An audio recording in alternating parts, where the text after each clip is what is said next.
Hey you guys, how you doing? It's your old buddy Andy here for the Atheist Perspective. I hope everybody's had a great weekend in that. Anyway, more biblical nonsense. Anyway, let's go with that. I was actually down in Toronto this weekend. I went to see the AC/DC concert, and fuck, it was amazing. Okay, that was just blew my mind away. Okay, it was twice I've seen them in the last 2 weeks, so pretty fucking good. Anyway, Toronto's a big place, a couple million people in there type thing, Um, Pretty much on every alternate street corner, there's some guy flipping a Bible around, screaming about everybody's going to hell because of their sin. Jesus condemns you, this, that, and the other thing. Homosexuality's a sin, yeah, yada, yada, yada. So anyway, I went up to one of these street preachers, and I confronted him directly when he was getting ready to give me one of his pamphlets. I'm like, well, hang on. I said, let's talk about this logically. I said, your God is all powerful, right? He said, yeah. He said, the Christian God is the most powerful God there is, blah, blah, blah, can't touch this, can't touch that, blah, blah, blah. MC Hammer, Hammer Time, can't touch this. And I'm like, okay, great. So he's got all these anomalies on earth that aren't allowed in the Bible. So, you're not allowed to grow two types of crops side by side in a field. You're not allowed to wear two types of fabric, yada, yada, yada. So I said, technically, everybody on earth is going to go to hell. I said, because we're partaking in these crops that farmers are growing side by side, plus everybody around here is wearing garments made of different materials.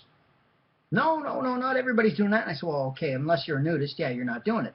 Unless you're, into pure leather fetish or, latex, then yeah, okay, you're not doing it. But I even looked at him and I said, well, you're wearing denim jeans, leather shoes, and a cotton shirt, so you've got 3 different types of fabric on you. I said, did you have breakfast? He goes, yeah. I said, well, what'd you have? He said, oh, typical, potatoes, eggs, whole grain toast, blah, blah, blah. I said, okay, so you've eaten grains and potatoes, probably grown field close by each other. And I said, you had eggs from a chicken. So I said, the chicken eats the grain. I said, so technically you've committed a sin by eating 2 crops that were grown predominantly side by side. Well, you can't prove that. And I said, no, I can't. I said, I can't.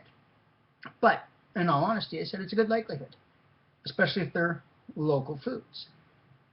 She says, okay. I said, well, if God's got all these anomalies, why can't he do something to get rid of them? He said, what do you mean? I said, well, apparently God doesn't like shellfish. It's in the Bible. You can't eat shellfish. It's a sin. He said, doesn't like homosexuals. Can't have homosexual marriage. Man lying with man, woman lying with woman, it's a sin. Should be stoned to death. Yeah. I said, well, okay, so right off the bat, I said, if God's willing to stone you to death for homosexuality, then he's not all forgiving, is he? What do you mean? I said, well, your Bible says to forgive and forget, turn the other cheek, do unto others. I said, but why is God forfeiting these rules of his own that he apparently created just so he can prove a point? Well, God's all powerful. And I said, no. I said, if God was all powerful, I said, these anomalies wouldn't exist. I said, God would have the power to be able to turn around and go, gone, straight away. So then he changes the subject. And he goes, well, you can't contest everything in the Bible. I said, well, pretty much all of it you can. I said, come on, getting Jonah swallowed by a large fish and, surviving for 3 days. I said, do you have any idea the concentration of acid in a fish's stomach, especially a large fish? I said, stick a license plate in there. I said, sharks can eat 50-pound anchors and still swim around. I said, what the fuck do you think is going to happen when the kid gets chucked down to the stomach in a large fish? I said, probably a grouper or something. So, well, are you a marine biologist? No, I'm not a marine biologist. I just happen to like fishing, and I read a lot. So, I said, okay, let me ask you something. Noah's Ark. He goes, oh, best there is. He said, that's why we're here today, is because Noah took his family, blah, blah. I said, so, basically what you're telling me then is Adam and Eve couldn't cut it. So, God flooded the earth, killed everyone off, or got rid of everybody somehow. Because it says in the Bible he was ashamed of his creation, so he killed everybody off. He said, okay, yeah. He said, okay. So now he builds a boat, and he's got to get all these animals on. He goes, yep, 2 by 2. I said, no, technically not 2 by 2. I said, apparently it was 7 of every clean animal and 2 of every unclean animal. So the depictions in the Bible of, the lions and the giraffes and all this and that walking up, and the elephants and things like that walking up to the ark was inaccurate. So, well, you can't blame them for being inaccurate with something like that. Well, I said, well, then if you can't blame them for being inaccurate with a description like that, then how can you not blame them for not being accurate with the rest of the Bible and not being able to get things correct there as well? Well, that's a totally different topic, totally different topic. I said, no. I said, technically, I said, you know, you guys are going on about the ark being built to a specific, you know, standard, so many cubits by so many cubits by so many cubits and so on, and is pretty much designed to carry so much weight. Now, everybody's talking about all these animals going on 2 by 2, but now all of a sudden it's in groups of 7, which is kind of odd. I mean, you think you know, 4 male, 4 female of everything, so, you know, I said, think about it a little bit. I said, you've got 7 elephants, 7 giraffes, 7 buffalo, 7 horses, 7 camels, you know, 7 of all these monstrously huge things, 7 rhinos, 7 hippos. I don't think the ark's going to float. I said, not only that, but you've also got a segment in there where it says there were unicorns. Oh, well, you know, unicorn means in this that, you know, it's a rhinoceros.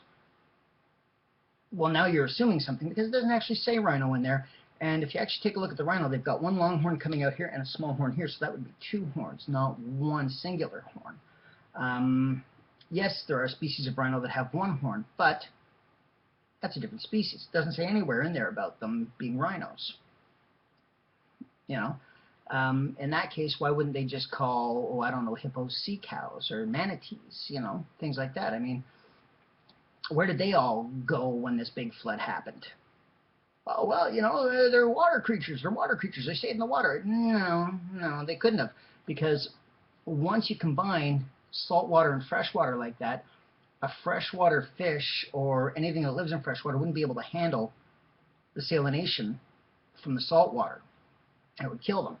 And vice versa. I think there's only like 9 species of fish in entirety that can actually come back and forth. Maybe a little more. I'm not 100% sure on that portion.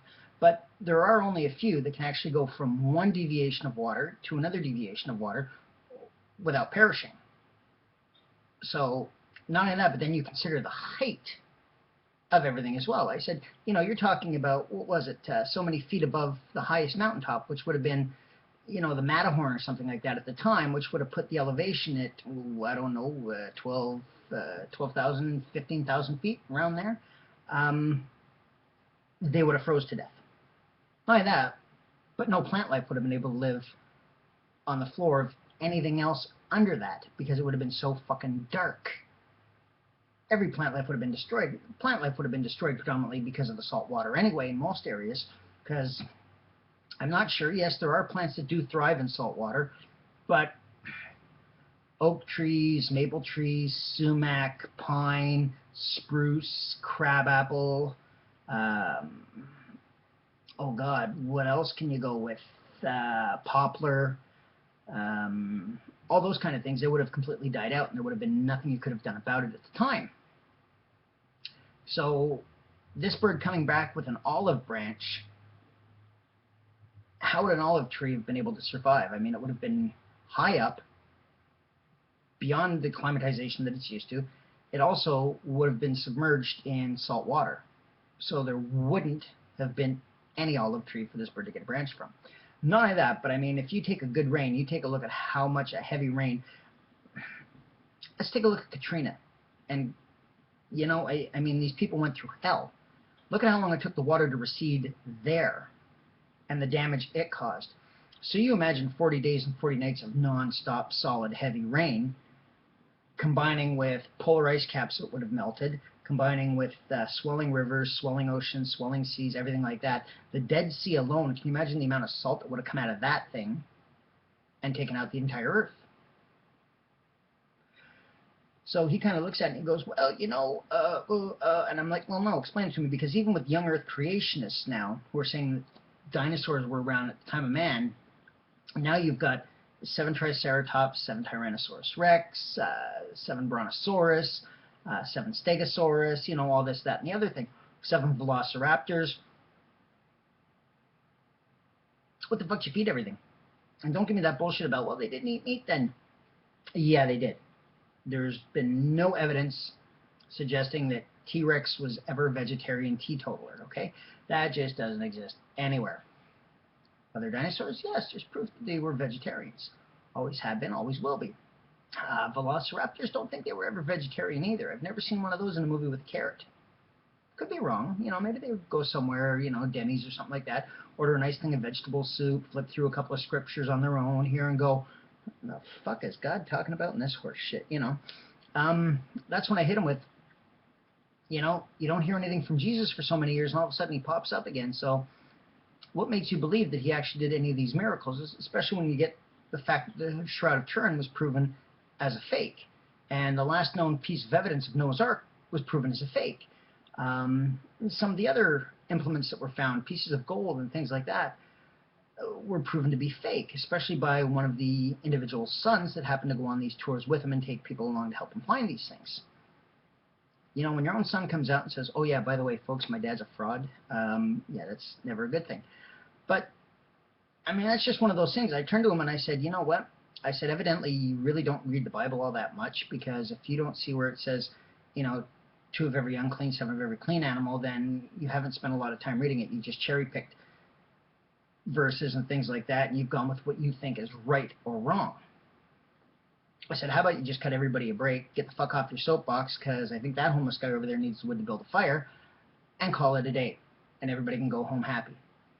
Well, after calling me a son of a bitch and telling me I didn't know what the fuck I was talking about, I said, okay, prove to me right now then. Prove to me right now that this stuff is real. Oh, God's going to strike you dead. I said, isn't God all about forgiveness? Well, yeah, God's all about. Well, then why would he strike me dead if he's all about forgiveness?